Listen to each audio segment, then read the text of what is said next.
Hello and welcome to today's daily news report where I cover all the biggest stories affecting your life and money. You watch this channel each day because I keep you in the loop on what's really going on in Washington, D.C. with President Biden and the U.S. economy. The much anticipated CPI data for June has been released.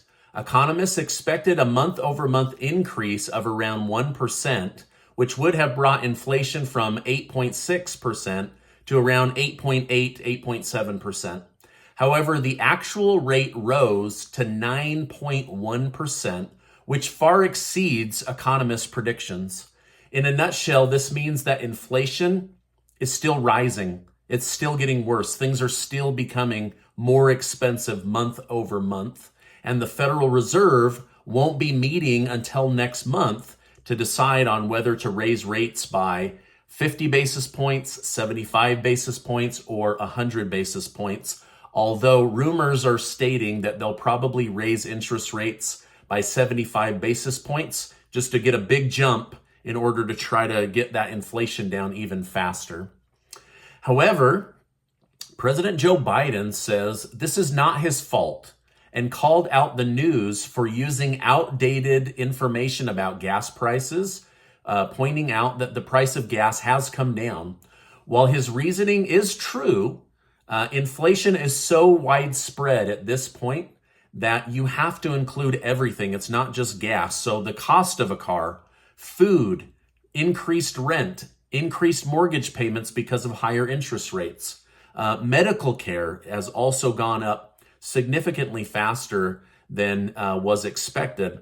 And these prices haven't come down. So they've gone up, but they haven't come back down. And experts are saying that the gas price will likely play into the July numbers that will be released in August. But as of right now, they do have to show what the true reality of inflation was for the month of June, whether Biden likes that or not. Now, many White House economists took to the airwaves to shrug this off, reminding the American people that this is Vladimir Putin's fault, that this is the Putin price hike, not the Joe Biden price hike, and that President Biden is fully committed to doing everything within his power to make your life less expensive. So now there's lots of things that he's not doing, and I'm not going to go into that, but this is what is being told in the news right now. Okay, now in some potentially good news, a new announcement from the White House. Biden's head of education, Miguel Cardona, although he hasn't gotten back to us on whether Biden has the authority to forgive $10,000 of student loan debt, today he floated a new idea that the White House is excited about, saying that he wants to eliminate accruing any interest against student loan debt. Essentially, you would be required to pay back your loan amount, but not the interest amount or new interest that can negatively compound against you, making you having to pay more money over the course of your life. Now, there's going to be people that say, hey, if this goes through, I want my credit cards, my car payment, my mortgage, all of that. So I'm not here to defend good or bad. I'm just telling you what's in the news. But the majority of people that have student loan debt owe significantly more than they did when they took out the loan. And so that negative interest is accruing against them, where with a car payment or a mortgage, that's usually not the case. Your balance is usually coming down every month. Now, Democrat Senator Sheldon Whitehouse plans to introduce a bill that allows student debt holders to refinance their debt to 0% interest loans with the federal government. This could be very good news for about 40 plus million Americans, right? So this is like a huge block of people that could benefit from this new change in federal student loan debt policies. However, it's not clear if the White House will take the balance that you owe currently with already accrued interest and make that the new amount, or will they revert back to the original amount that you owe? Or will they just say, hey, there's just not going to be any new interest accruing against you going forward? We still don't know that, and I'll continue to monitor this for you. However, Senator Whitehouse said, No one can focus on their future if their student loan debt and payment keeps growing beyond their control. So this is something that the Democrats are trying to put into place right now. If they can't forgive student loan debt, could they at least get rid of the interest that is accruing negatively against you?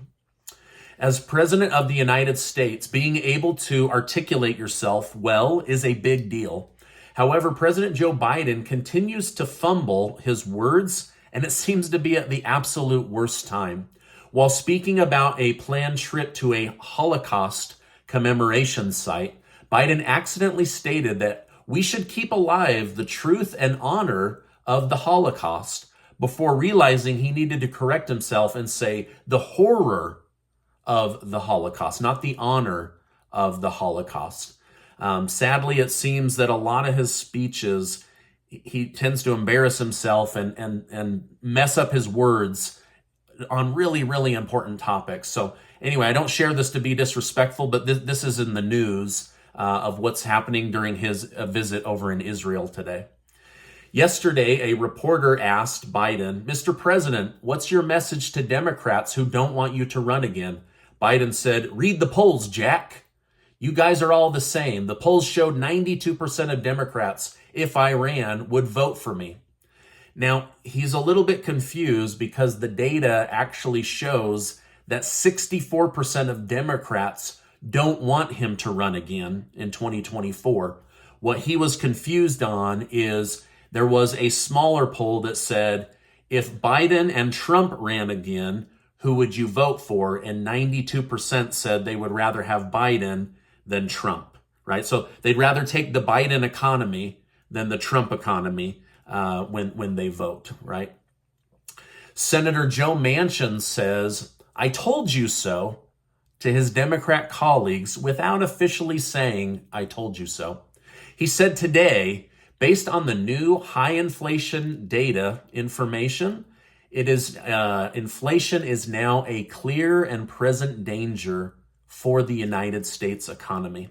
So basically he's saying, listen, I told you guys this was going to get bad. You mocked me. You told me I was a horrible Democrat, that I should leave the party, that I was betraying Joe Biden and all Democrats in the United States. And now the data is showing that the inflation is a clear and present danger. It is hurting American families, and it is hurting the United States economy. In fact, the Heritage Foundation backed Joe Manchin up with released new data that the average American worker, because of inflation, has essentially taken a $3,400 a year pay decrease because of the near 10% inflation that we're all living through. And households where there are two workers have essentially lost $6,800 of buying power from their income because of this raging inflation situation. So American workers, they're working the same or more, but it's like they're being paid $3,400 to $6,800 less because of the nearly 10% inflation. So not great news there, and hopefully they can get this thing turned around. But this is what was in the news today from Senator Manchin and from the Heritage Foundation.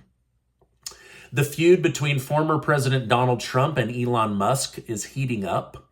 After Elon told Trump that he should hang his hat and sail off into the sunset, Trump responded by saying Elon Musk would be worthless without government subsidies. But he didn't stop there. He said that Elon told him he was a big fan of Republicans and voted for Trump. Trump stated that Elon would have begged for his help if Trump had demanded it. And again, that Elon Musk, without all this government help, would not be the richest man in the world. So their feud continues to go back and forth on Twitter or Truth Social. Footage from the Uvalde school shooting shows police respondents, they waited almost 48 minutes in the hallway of the school to do anything. They knew where the shooter was. There was about a dozen of them waiting in the hallways, and they did nothing, and then they retreated out of the school. So this looks really, really bad. I'm usually pretty pro-police, but this looks really, really bad. In fact, while they're waiting, one person was making sure to sanitize his hands, before he goes in to get somebody who was about to kill a bunch of children. It's like, it was really, really sad to see that footage, and my heart goes out to the 19 families and the school teachers that lost their lives. People from a website called 4chan have allegedly hacked into Hunter Biden's iCloud account through his iPhone and released photos and videos, incriminating photos and videos, where it depicts him using drugs, weighing drugs, being with prostitutes, sex workers, some really ugly, ugly stuff. It's all been confirmed. And now the GOP leaders are saying, is the president's son a threat to national security? So there's a lot of concern over what's going on. Even Elon Musk looked at this and put out a tweet to his 100 million followers on Twitter saying, this is pretty sketchy stuff. Why isn't the mainstream media covering these stories? Because they're not. They're totally covering up. Now, after fear for Hunter's safety, the Secret Service has decided to move him out of his $30,000 a month taxpayer-funded mansion in California to a $25,000 a month taxpayer-funded mansion a few blocks away where they thought that they could protect him. So, Hunter Biden's doing his part, right? He took a $5,000 decrease in order to help the American taxpayer. So, good for him, right? Not. Do you guys think that a president's child, an adult child, should be getting $30,000 a month in luxury living that's paid for by the American taxpayers? Set Biden aside, Trump aside, I'm just saying, should an American president, man or woman, should their adult child get $30,000 a month in rent? It's crazy to me. Like, to give you some context, right? That's just the price of the rent. That's not the Secret Service detail, the cars, food, any of that comes along with it, right? Like, that's just his house. And you times that out, 30,000 times 12, that's $360,000 a year in taxpayer housing. The president of the United States only gets $400,000 a year to be president. And his son is getting $360,000 a year in a Malibu mansion paid for by you. I don't know. Something seems really unfair about that. Anyway, maybe I should go into politics. It seems like there's a ton of money to be made in politics, but what do I know? I'm just a guy on the internet. Now, this is my update for today. As I know more, I will come on and share more with you.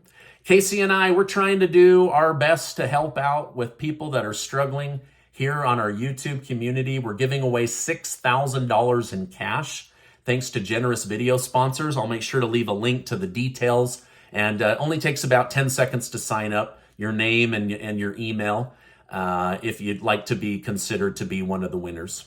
Now, before you go, I want to remind you that you are amazing, and I appreciate you being in my community, and I will see you on the next video.